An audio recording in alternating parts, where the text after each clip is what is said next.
പുണ്യസ്ഥലം എന്നുണ്ടോയെന്ന് ചോദിച്ചാൽ ഉണ്ട്. അതെങ്ങനെയാണ് പുണ്യസ്ഥലം ഉണ്ടാവുന്നത്? ചോദ്യം.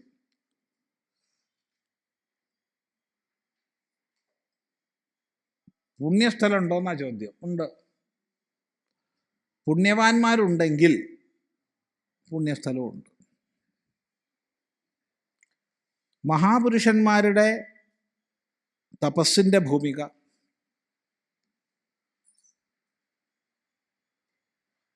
അഥവാ മഹാപുരുഷന്മാർ നിവസിച്ച സ്ഥലങ്ങൾ,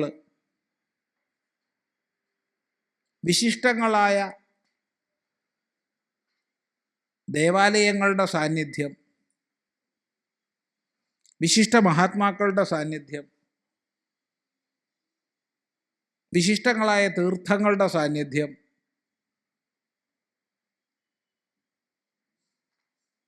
ഒട്ടനവധി പുണ്യകർമ്മങ്ങൾ ചെയ്ത് സജ്ജനങ്ങളുടെ മേളനം നടന്ന സ്ഥലം, ഇതിനൊക്കെ നമ്മൾ പുണ്യദേശങ്ങളായിട്ടാണ് മനസ്സിലാക്കുക. അതിൻ്റെതായൊരു തരംഗം അവിടെ ഉണ്ടാവും.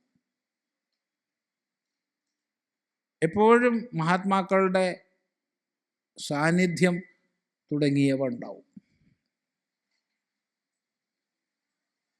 ഇപ്പം നമ്മെ സംബന്ധിച്ച്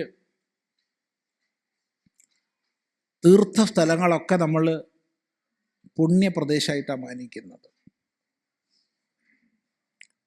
അപ്പോൾ അത്തരം തീർത്ഥങ്ങളിലേക്ക് ധാരാളം മഹാപുരുഷന്മാർ വന്ന് താമസിക്കുമ്പോൾ അവരുടെ സാന്നിധ്യം കൊണ്ട് നമ്മളിലെ ദോഷങ്ങൾ പരിഹരിക്കപ്പെട്ട് നമ്മളിൽ ശാന്തിയുടെ ഭാവം അനുഭവിക്കാൻ കഴിയും.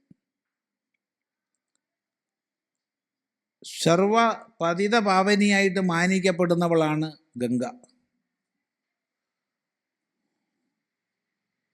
പതിത പാവനിയായിട്ട് മാനിക്കപ്പെടുന്നവളാണ് ഗംഗ. പക്ഷേ ഗംഗ പോലും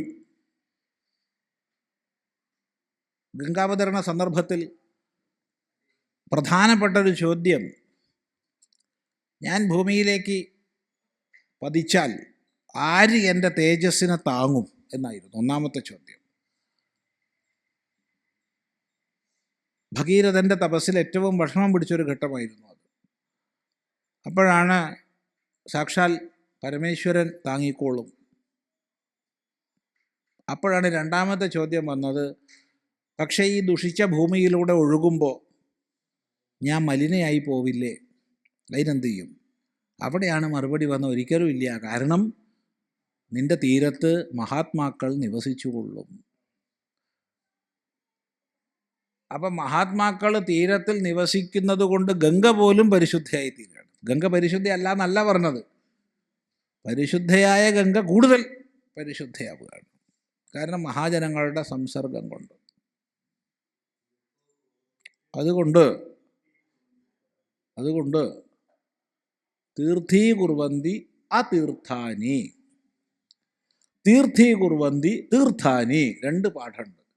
തീർത്ഥങ്ങളെ തീർത്ഥമാക്കുന്നു മഹാത്മാക്കൾ, എന്നാൽ വാസ്തവം അതുമല്ല, തീർത്ഥമല്ലാത്തതിനെ തീർത്ഥമാക്കുന്നു മഹാത്മാക്കൾ. എത്ര സ്ഥലങ്ങളുണ്ട്, എത്രയോ സ്ഥലങ്ങളുണ്ട്. ചരതീർത്ഥങ്ങളായ മഹാത്മാക്കളുടെ ജന്മം കൊണ്ടോ വാസം കൊണ്ടോ സമാധി കൊണ്ടോ തപസ്സുകൊണ്ടോ ഒക്കെ പുണ്യ പ്രദേശമായി മാനിക്കപ്പെടുന്നത് ഉള്ളത് തന്നെയാണ്. ഇല്ല എന്ന് പറയാൻ നമുക്ക് എളുപ്പമാണ്.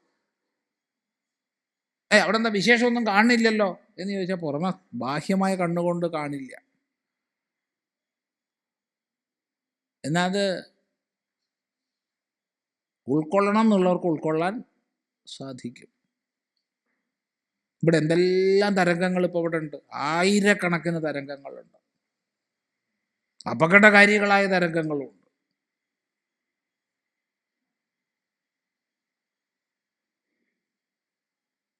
പക്ഷേ അത് ഏത് തരം തരംഗമാണോ അതിനെ പിടിച്ചെടുക്കാനുള്ള ഉപകരണം വേണം.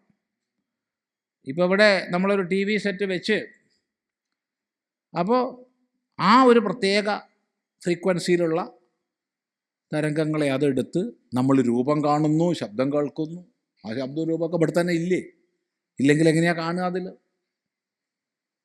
അതേ സമയത്തൊരു റേഡിയോ ട്രാൻസിസ്റ്റർ വെച്ചാൽ അത് ആകാശവാണി എന്നുള്ളതാണ്, അല്ലെങ്കിൽ പല FM സ്റ്റേഷൻ എന്നുള്ളതാണ്.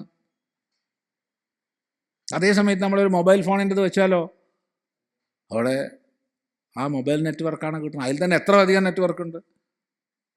എയർടെലിൻ്റെത് ഒരു ഫ്രീക്വൻസി, വോഡാഫോണിൻ്റെ വേറെ ഫ്രീക്വൻസി. ഇത് അല്പം അറിയാൻ പോയില്ലേ, ഇതിൻ്റെ പകരം അതല്ലേ കിട്ടുക, അതിന് വേറെതല്ലേ കിട്ടുക.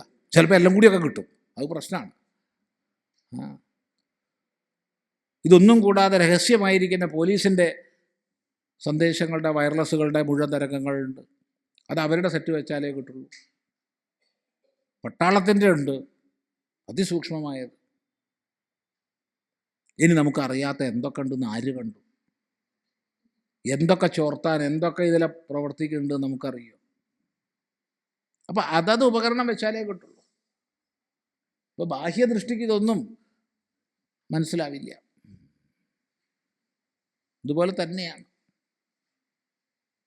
ഓരോ മഹാത്മാവിൻ്റെ സന്നിധി ചെല്ലുമ്പോഴും, ഓരോ പുണ്യസ്ഥലത്ത് ചെല്ലുമ്പോഴും അതിൻ്റെതായൊരു വിശേഷം നമുക്ക് ക്ഷമതയുണ്ടെങ്കിൽ നമുക്ക് അനുഭവിക്കാൻ പറ്റും. അപ്പം അത്തരം ദേശങ്ങളെ പുണ്യദേശങ്ങളെന്ന് പറയും, സംശയമൊന്നുമില്ല.